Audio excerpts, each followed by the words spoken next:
You feel it, a fire burning inside you, a powerful force that pushes, challenges, and tests you.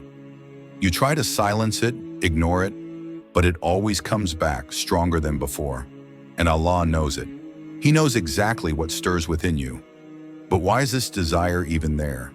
Is it a trap, a trial, or maybe a hidden blessing? Many fall into the mistake of believing they only have two options: either suppress this feeling until it becomes unbearable, or give in, risking everything they hold dear.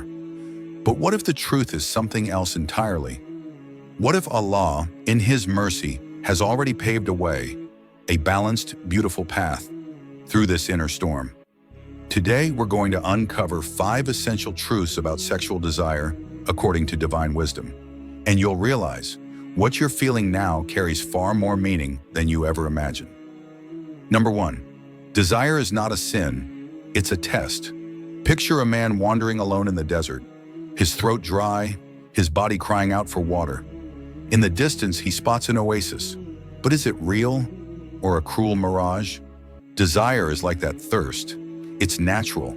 It's written deep into our being. But not every source of satisfaction is pure. Allah placed within us a powerful drive, an intense attraction to others. Why didn't He simply create us without it? Why this longing that can shake your mind, steal your focus, and make your heart tremble? Because it's meant to test you, to measure your strength, to separate those who blindly follow their impulses from those who master their souls. In this life, everything is a test. Your wealth, your patience, your health, your hunger, and your desire. Nothing exists within you by accident, and for every challenge, Allah has provided a solution. But here's where many go wrong. They believe that feeling this desire is itself a sin, that just having these emotions means they've already failed. But no, Allah created you, including this desire. He knows you better than you know yourself. The test isn't in feeling it, it's in how you respond to it. Some people let their desires rule them. They chase after every temptation without care for what's halal or haram. Their lives revolve around satisfying their cravings, regardless of the consequences. But others fight. They feel the pull, yet they remember that this world is temporary. They refuse to trade fleeting pleasure for everlasting loss. Allah gave you free will. You can either follow your desires blindly or rise above them and use them as a ladder towards spiritual growth. Those who master their desires are not weak. They are victorious. They earn an inner peace, a strength of will, a discipline that few ever taste. But beware, the test isn't just about avoiding sin. It's also about avoiding self-destruction. If you try to crush your desires completely, if you turn this struggle into torment, you miss the wisdom of Allah's plan. Allah doesn't want you to kill that thirst. He wants you to quench it from the right, pure, blessed source. You cannot erase attraction, but you can channel it toward what pleases Allah, toward what is halal. So the real question is, what will you do with it? Number 2, desire can either poison you or heal you. Think of fire. It can warm your home, light your nights, cook your food, but let it rage out of control, and it burns everything to the ground. Desire is exactly the same. It can be a guiding light or a consuming blaze. Some people say, if Allah gave me this desire, why should I resist it? But that question is only half the truth. Allah also gave you strength, wisdom, and self-control. He doesn't want you to extinguish the fire. He wants you to use it wisely. Look at the world around you. Everywhere you turn, you find images, words, and influences that stoke this inner fire. The world is designed to make your desires flare out of control. Some people keep feeding their desires through what they watch, what they listen to, what they seek out, until eventually they are consumed from the inside out. But others recognize that desire is an energy that can either destroy or build something beautiful. Uncontrolled desire wrecks lives. It shatters marriages. It steals peace of mind. It turns people into slaves, unable to think, to act, except in pursuit of fleeting pleasure. But when you control it, when you discipline it, that same energy becomes your strength, your light, your ladder to higher ranks with Allah. He elevates him. He inspires man to be patient, to seek a path of purity, to discipline his soul, to remain faithful, and to wait for the right moment. He transforms this burning fire into a guiding light. And this is where everything changes. Who is in control? Ask yourself, do you rule over your desires, or have your desires taken control of you? Because a person who becomes a slave to their impulses will never taste real happiness. They will spend their life chasing after satisfaction, yet always feel empty. But those who learn to master their desires will discover a peace within that few ever find. Desire can either be a deadly poison or a powerful cure.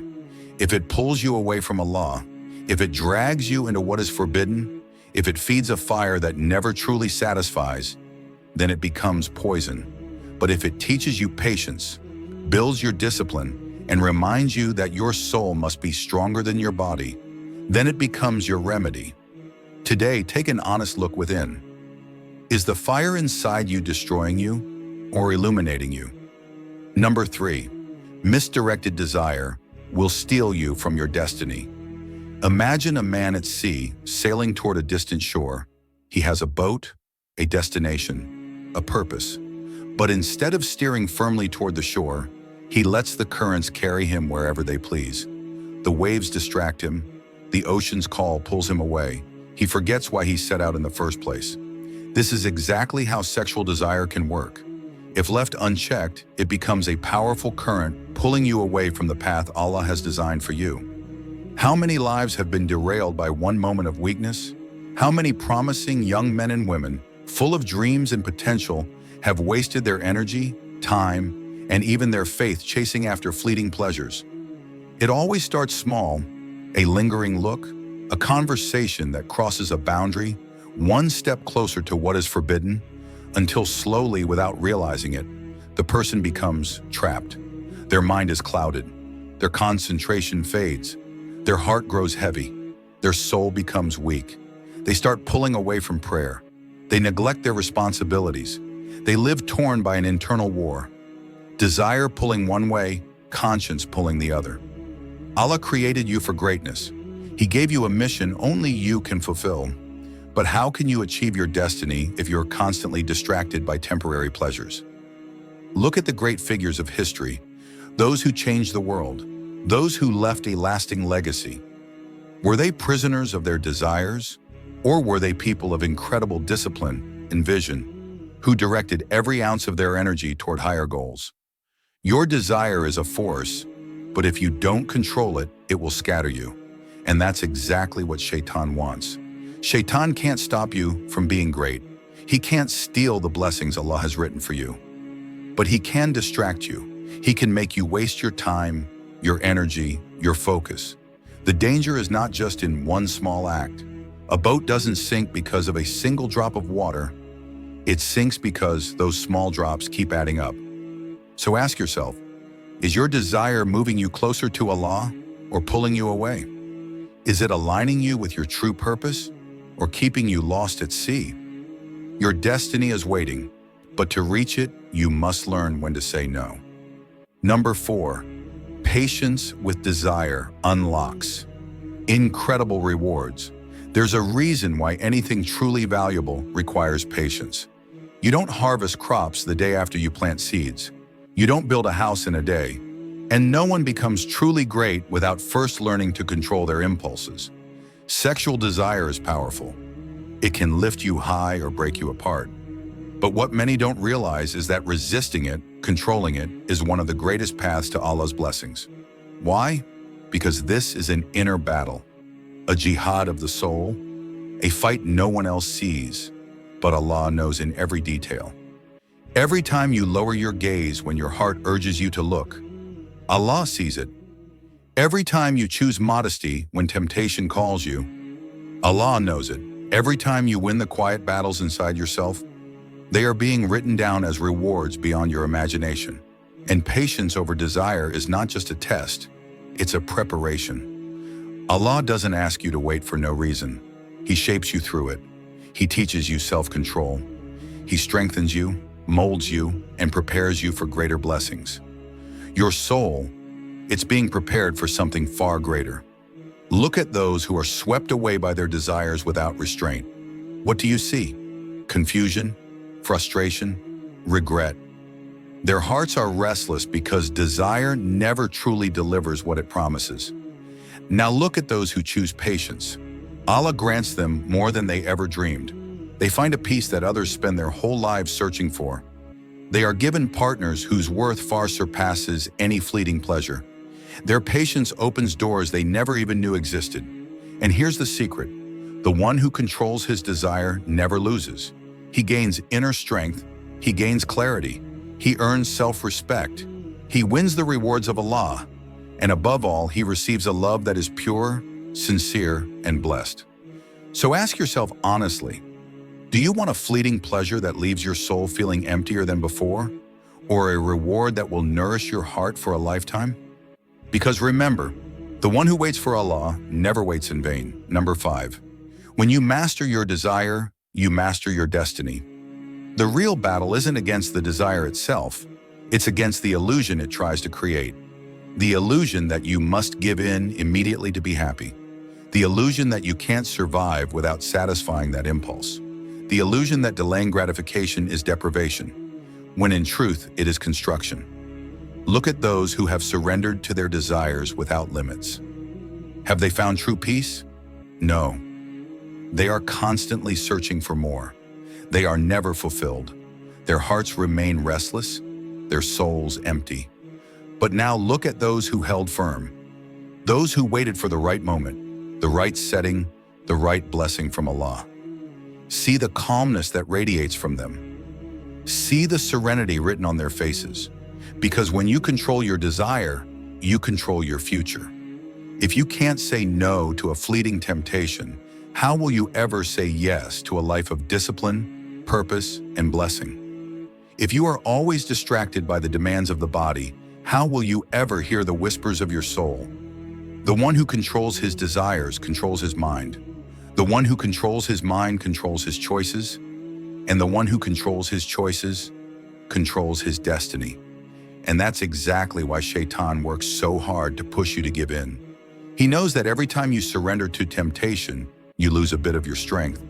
Every excuse you make chips away at your discipline. Every glance you refuse to turn away weighs down your heart. Every step you take toward haram slowly distances you from Allah, often without you even noticing. But here's what you must know. You are not weak. If Allah has placed you in front of this test, it is because He knows you have the strength to pass it. He knows you have the capacity to rise above your impulses, to master yourself. This desire inside you, it can either chain you down or elevate you. It can either enslave you or free you. True growth doesn't happen by indulging every whim. It happens when you learn to control what tempts you the most. So ask yourself, who is truly in charge? The craving that begs for instant gratification, or the soul that longs for something eternal? Because the one who learns to control his desires learns to control his destiny. Allah knows your needs. He knows you crave companionship, intimacy, connection. But He also knows you are capable of much more than you realize. This struggle isn't here to break you. It's here to raise you. Every moment, you have a choice. Be a slave to your desires, or use this desire as a bridge to get closer to Allah. And yes, temptation will come again. That's certain. But next time, you'll know what to do. So when it comes, ask yourself, will you give in? Or will you turn this moment into a spiritual victory? If this message touched your heart, share it with someone who needs to hear it. And tell me in the comments, which truth struck you the most? Your experience might be the light someone else desperately needs.